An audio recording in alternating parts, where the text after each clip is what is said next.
আবারও একটা স্বপ্ন পূরণ হলো। সত্যি ভাবতেই অবাক লাগছে যে আমারও স্বপ্ন ইচ্ছেগুলো এভাবে পূর্ণতা পাচ্ছে। যাই হোক, নতুন একটা ফোন পারচেস করেছি অনলাইন থেকে।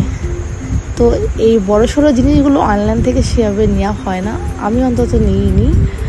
সবসময় ছোটোখাটো শাড়ি বলো, যে কোনো জিনিস আমি অর্ডার দিয়ে থাকি, কিন্তু এই ফোনটা ফার্স্ট টাইম পারচেস করেছি অনলাইন থেকে। হ্যাঁ, যেমন অর্ডার দিয়েছি তেমনই এসেছে। ফোন বা ইলেকট্রিক জিনিস তো তেমন খারাপ হয় না, তো ঠিকঠাকই আসে। তবু কী বলো তো, ফার্স্ট টাইম দেয়া তো অনলাইনে অর্ডার করেছি, তাই একটু এক্সাইটেড ছিলাম। বাট যেমন দিয়েছি তেমনই এসেছে। ও তোমাদের বলে দিই, এটা স্যামসাংয়ের সেট। তো বেশ সুন্দর, সব কিছু একদম পারফেক্ট। বাট সব কিছুর পারফেক্ট হলেও কিছু না কিছু তো সমস্যা থাকবেই। সেই সমস্যার কথা তোমাদের আমি পরে বলবো।